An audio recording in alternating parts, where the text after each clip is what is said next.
आज हम पढ़ेंगे PCI अप्रूव 2026 न्यू सिलेबस के हिसाब से ह्यूमन एटॉमी एंड फिजियोलॉजी 1 का यूनिट 1 का सेमेस्टर 1। हाय फ्रेंड्स, आज का हमारा टॉपिक है anatomical position, body planes, body cavity and body regions. What is anatomical position? Anatomical position क्या होता है? तो इसका डिफिनेशन है, anatomical position is the standard position of the human body used to describe the location of body parts. तो इसमें simply यही बताया गया है कि एनाटॉमिकल पोजीशन जो है एक स्टैंडर्ड पोजीशन है। स्टैंडर्ड पोजीशन यानी सब उसी को मानते हैं, ठीक है। वो डिस्क्राइब करता है, एनाटॉमिकल पोजीशन ये डिस्क्राइब करता है कि ह्यूमन बॉडी में कौन पार्ट कहाँ पे है, कहाँ पे लोकेटेड है, ठीक है। बस उसी को साइंटिफिक वे में बोलने को बोलते हैं हम लोग एनाटॉमिकल पोजीशन। इसके 7 पोजीशन होते हैं। The person stands upright, the head faces forward, eye look straight ahead, arms are by the sides, palm face forwards, legs are straight, feet point forward. Important होता है, ये हेल्प करता है doctors और health care professions में। ये doctors और health care profession में हेल्प करता है, कैसे डिस्क्राइब कर देता है करेक्टली कि कहाँ पे कौन सा बॉडी पार्ट है, अवॉइड करता है कन्फ्यूजन्स को, और ये डायग्नोसिस और ट्रीटमेंट के टाइम कम्युनिकेशन एक्यूरेटली हो उसके लिए भी हेल्प करता है। अब हम जानेंगे कि बॉडी प्लेन्स क्या होता है। बॉडी प्लेन्स को हम एक तरह से ऐसे इमेजिन करके हम पढ़ सकते हैं कि सोचो एक केक है, ठीक है।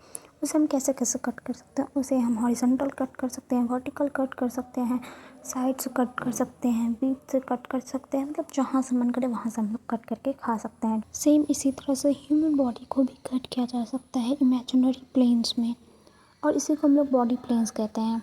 इसके 3 मेन टाइप होते हैं। पहला है सगिटल प्लेन। सगिटल प्लेन में हमारे बॉडी को लेफ़्ट से राइट कट कर दिया जाता है। इसका एग्जांपल आप लोग इमेजिन करो, अगर आपके सर से पैर तक आपको बीच से काट दिया जाए, उसी को बोलते हैं सगिटल प्लेन। लास्ट में सबका डायग्राम दिखाऊंगी और एक बार फिर से वहाँ रिविजन करा दूंगी। सेकेंड है हमारा फ्रंटल और कॉर्नल प्लेन। इसमें जो होता है हमारी बॉडी को, आप सोचो कि बीच से कट किया जा रहा है। कैसे? जैसे कि एक ग्लास है, ठीक है। आप ना एक ग्लास को सोचो, अगर उसको बीच से कट कर रहे हो, ठीक है, उसको 2 पार्ट में बीच से कट कर रहे हो, वही सेम उसी को बोलते हैं हम लोग फ्रंटल कॉर्नियल। इसका डेफिनेशन एक बार हम लोग पढ़ लेते हैं। The frontal plane divides the body into front, anterior and back posterior part. तीसरा है हमारा ट्रांसवर्स हॉरिजॉन्टल प्लेन। इसका बेसिकली ये सबसे सिंपल है। देखो, आप इमेजिन करो, आपके शरीर को आपकी कमर से काट दिया जाए बीच, तो ऊपर का पार्ट हो गया अपर सुपीरियर और नीचे का हो गया लोअर इन्फीरियर। इसी को बोलते हैं हम लोग ट्रांसवर्स प्लेन।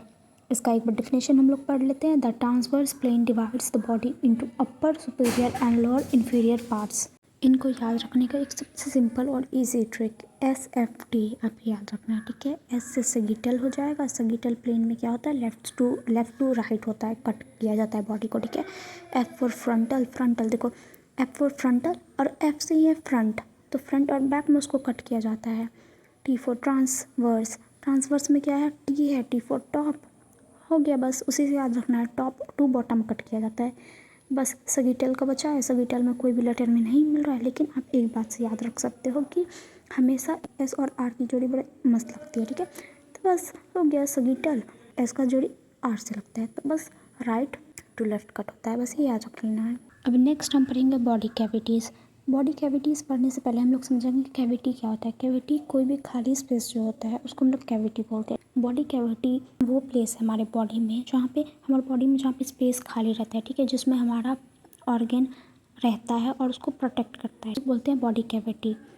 इसको हम लोग एक रूम की तरह सोच सकते हैं जो कि अंदर से खाली है और वहाँ पे हमारी बॉडी का ऑर्गन रहता है और वहाँ प्रोटेक्ट रहता है वो।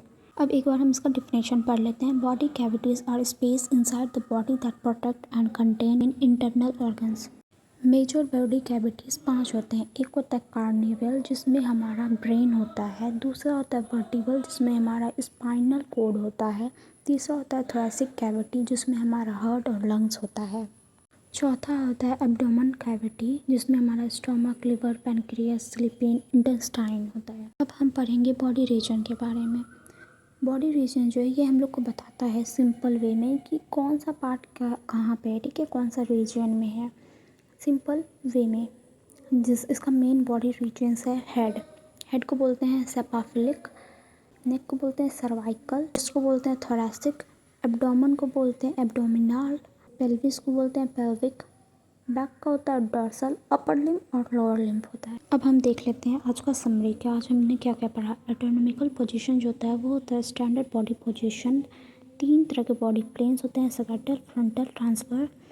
5 तरह के बॉडी कैविटी होते हैं, cardial, vertebral, thoracic, abdominal, pelvic. Body region जो होते हैं वो हेल्प करते हैं आइडेंटिफाई करने में कौन सा ऑर्गन और बॉडी पार्ट किस रीजन में है। अब हम डायग्राम के हेल्प से लास्ट वाला समझ लेते हैं। देखो दूसरे नंबर में बॉडी प्लेन्स में आप देख सकते हो ग्रीन वाला जो है वो सैगिटल प्लेन, कैसे वो बीच में से बॉडी को कट किया गया है, ठीक है, लेफ्ट और राइट में अलग अलग।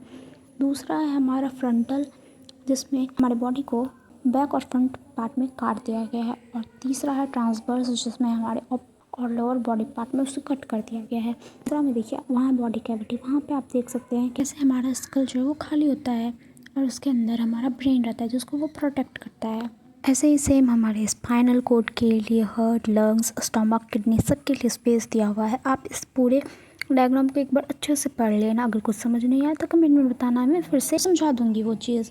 अब आपको दिख रहा होगा 4 क्वेश्चन, ये चारों क्वेश्चन आप अपने कॉपी में लिखना और इसका आंसर खुद से लिखने की कोशिश करना। अगर आप चारों का आंसर लिख लेते हो तो इसका मतलब आप पूरा अच्छे से समझ गए। अगर नहीं लिख पाते हो तो इसका मतलब आपको कुछ तो बाकी है समझना। आप फिर से देखो और फिर कोशिश करो लिखने का। और इन तीनों के आंसर आप देना कमेंट में और मैं बताऊँगी सही है या गलत।